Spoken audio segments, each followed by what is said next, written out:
होगी boiling point of alkanes, है ना। अरे बेटा एल्केन क्या है, एक हाइड्रोकार्बन है और हाइड्रोकार्बन का बॉइलिंग पॉइंट किस पर डिपेंड करता है, आज हम बात करेंगे।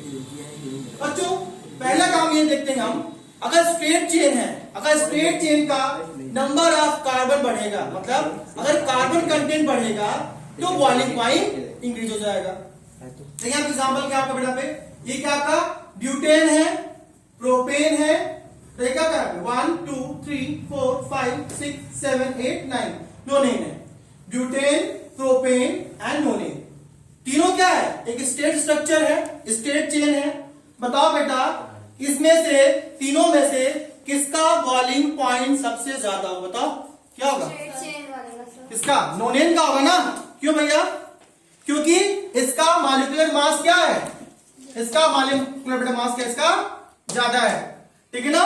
इसका उससे कम है, इसका उससे कम है, यानी बेटा नोनेन का बॉइलिंग पॉइंट सबसे ज्यादा होगा due to high molecular mass and due to larger surface area.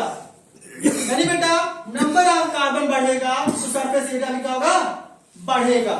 इसलिए नोनेन का बॉइलिंग पॉइंट सबसे ज्यादा होगा, ब्यूटेन का उससे कम होगा और सबसे कम किसका होगा, प्रोपेन का होगा। ये बात थी boiling point of alkene in a straight chain.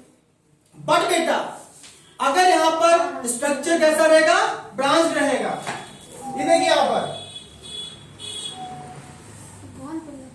यहां देखिए बच्चों ये क्या हमारा, ये पेंटेन है बेटा, ये क्या है, पेंटेन, पेंटेन है बेटा। पेंटेन ये स्ट्रेट स्ट्रक्चर है, तो ये हमारा क्या है, इसमें दो ब्रांचेस हैं, इसमें क्या है, सिंगल ब्रांच है बेटा। आदित्य बताओ बेटा, आप बताओ, यहां 3 है, नंबर 1, नंबर 2, नंबर 3। इसमें सबसे ज्यादा बॉइलिंग पॉइंट क्या होगा, तो पहले वाले का, इसका नाम क्या है, पेंटेन, ठीक है ना। सही से बेटा पे इसका है, क्यों, इसमें एक ही ब्रांच है, इसमें बेटा क्या है, एक ही ब्रांच है, यहां पर इसमें 2 ब्रांचेस हैं। यानी सिंपल सी कहानी है, अगर एल्केन में नंबर ऑफ ब्रांचेस बढ़ेंगे तो बॉइलिंग पॉइंट कम हो जाएगा, ठीक है। तीनों क्या है, तीनों में 1 2 3, तीनों में क्या है, 5 कार्बन है और 12 हाइड्रोजन है। Yes sir. दोनों में कार्बन हाइड्रोजन के नंबर सेम है, देन टू मतलब 40 को ज्यादा, स्ट्रेट चेन हाइड्रोकार्बन का बॉइलिंग पॉइंट सबसे हाईएस्ट होगा, ठीक है। नंबर ऑफ ब्रांचेस बढ़ते चले जाएंगे तो बॉइलिंग पॉइंट घटता चला जाएगा, ठीक ना। ये था आपका बॉइलिंग पॉइंट। अब बात होगी सॉल्युबिलिटी ऑफ एल्केन्स। सॉल्युबिलिटी क्या होती है, सॉल्युबिलिटी का सीधा मतलब होता है कि एल्केन्स किसमें डिसॉल्व हो जाएंगे, किसमें डिसॉल्व नहीं होंगे। अगर बेटा हाइड्रोकार्बन क्या होते हैं, hydrocarbons are non polar.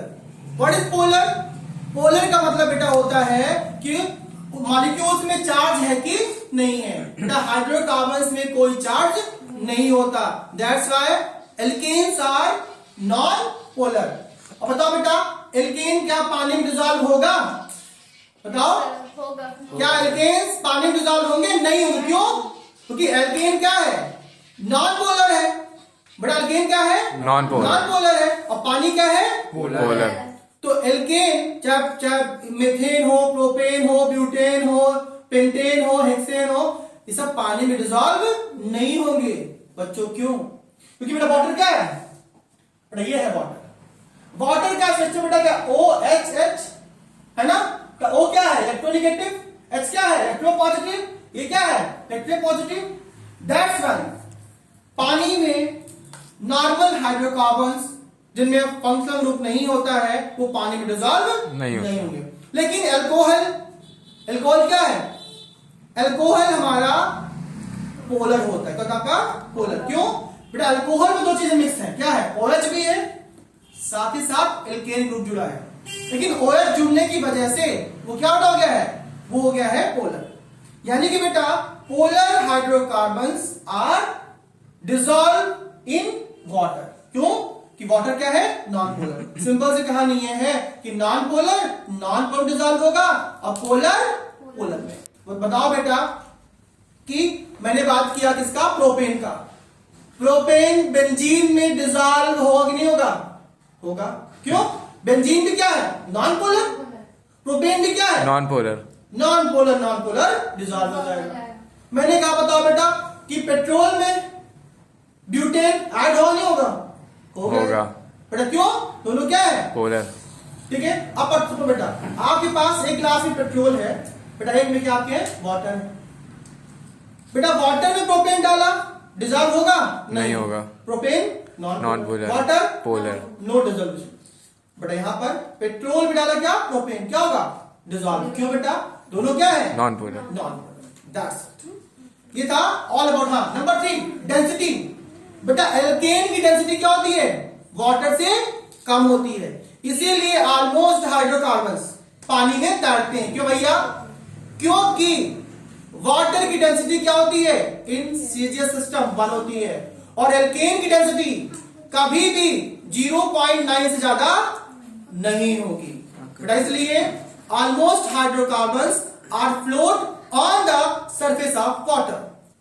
Hydrocarbons normally water में डिसॉल्व नहीं होंगे। That's it. ओके बेटा, हम कल बात करेंगे, ठीक है। Thank you sir.